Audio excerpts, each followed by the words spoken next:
দর্শক, মালদ্বীপ বর্তমানে 5% মানুষ ক্ষতিগ্রস্ত করতেছে বিভিন্ন ভালো মানুষের, নিরীহ মানুষের। এইটা অবশ্য আমরাও জানি, এমনকি আমাদের বাংলাদেশের হাই কমিশনার উনিও বলেছে আমাদের হাই কমিশন নিয়ে মিটিংয়ের ভিতরে। তো আশা করি বুঝছেন, সম্পূর্ণ কথাটা শুনবেন এবং শেয়ার করবেন, সবাইকে দেখার সুযোগ করবেন। সবাইকে অসংখ্য ধন্যবাদ। আর আপনারা অবশ্য ভালো হয়েছেন, ভালো হয়ে চলেন, আমাদের বাংলাদেশের কেরিয়ারে নষ্ট করবেন না, আশা করি। বাংলাদেশে আমরা সবচেয়ে বেশি না থাকার কারণে স্বাভাবিকভাবে আমাদের প্রবলেমগুলো সবচেয়ে বেশি।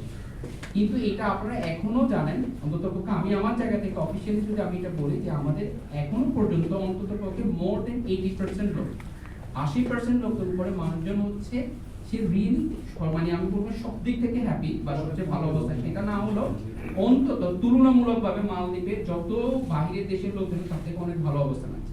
এখন মনে করেন 20% বা 20% যারা আছে তারা বিভিন্ন রকমের প্রবলেমের মধ্যে আছে, বা আবার খারাপ কাজগুলো একই রকম। ওই 5% লোক হচ্ছে খারাপ কাজগুলো করতেছে, এই কারণে 95% 95% লোকের উপর এটা প্রভাব পড়তেছে। এখন আমাদের কথা হলো যে আপনারা সবাই মিলে যদি আমাদেরকে জানান যে কারা এই কাজগুলো করতেছে, কি কি সমস্যাগুলো আপনার হচ্ছে। যেমন একটা হচ্ছে এখন এখানে জানাইছে যেটা সবচেয়ে বড় ধরনের অপরাধ, সেটা আপনাদের আমাদেরকে অফিসিয়ালি জানান, আমাদের লিখিতভাবে জানান। আমরা আমাদের সর্বোচ্চ চেষ্টা করব এটার সমাধান করতে। আর সবচেয়ে বড় কথা হলো দেখেন, আমাদের একটাই কাজ, সেটা হচ্ছে আপনাদের দক্ষ হতে হবে, আপনাদের স্কিল হতে হবে।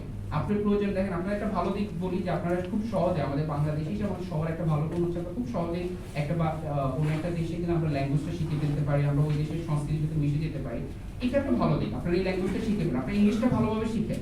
এখানে আপনার কম্পিউটার এটা বললেন একজন, আপনি ইয়াং মানুষ, আপনি এই লোকদেরকে অনেক সময় আমাদের কাছে এই জিনিসগুলো আসছে যে আমরা তো জানার কথাই। দেখেন, আপনাদের থেকে যদি অভিযোগ না আসে, আমরা যদি হচ্ছে পুরো সবকিছু জানি, অভিযোগ যার সাথে হয়েছে ভিকটিম, সে যদি সরাসরি এসে না বলে, দেখেন আমি গত 4 মাসে সব মিলে খুবই হাতে গোনা কিছু জিনিস পাইছি, কিন্তু দেখা যায় অনলাইন মিডিয়াতে আমরা প্রচুর জিনিসগুলো দেখি। তো আমরা আপনাদের প্রতি আহ্বান, আপনারা আমাদেরকে জানান কারা আপনাদের সাথে এই জিনিসগুলো করেছে। দেখেন, এই জিনিসটা আমরা বলার জন্য বলতেছি না, কিন্তু হচ্ছে অনেক সময় আপনারা বলতে পারেন যে হাই কমিশন শুধু এই বিষয়গুলো এইভাবে বলে, শুধু বলে না। আপনারা আমাদেরকে জানান, আপনাদের নাম অ্যানোনিমাস রাখতে পারেন, বাট আমাদেরকে জানান। আমরা চাই আপনাদের যেন আপনার এখানে একটা ডিগনিটি, একটা ওয়েলফেয়ার, একটা আপনাদের যে সম্মান, তার সাথে যদি এখানে থাকতে পারেন। এখন দেখেন, এর বাহিরে কিছু যদি বলি, যে আজকে গণশুনানি আপনারা দেখেছেন যে আমরা অ্যাকাউন্টেবিলিটি বা জবাবদিহিতার কথা বলছি, আমরা বলতেছি যে আপনাদের কাছে আমরা স্পষ্ট থাকবো যে আমরা কি কাজ করছি। এর বাইরে একটা বড় জিনিস আছে, আপনারা যে যেটাতেই করেন না কেন, কাজের ক্ষেত্রে ছোট বড় আসলে কোনো কিছু নেই, কাজ কাজে, কিন্তু আপনার ওই কাজটাতে আপনার স্কিলড হয়ে যান, মানে দক্ষ হন। একদম ছোট আপনি যদি মনে করেন পরিষ্কার করেন কোনো কিছু, আপনি ওটাতে মানে চেষ্টা করেন যে মাল্টিপ্লিতে আপনি ওটা বস হতে চেষ্টা করেন, যে আপনি এটা এটা এত ভালো আপনি পারেন, এত প্রফেশনালি আপনি পারেন যে আপনার থ্রুতেই হচ্ছে পরবর্তীতে যে কোনো জিনিস হবে। তা আমরা চাই যে অনেক বেশি লোক এখানে থাকা থেকে ইম্পর্টেন্ট হলো অনেক বেশি স্কিল লোক যেন এখানে থাকে।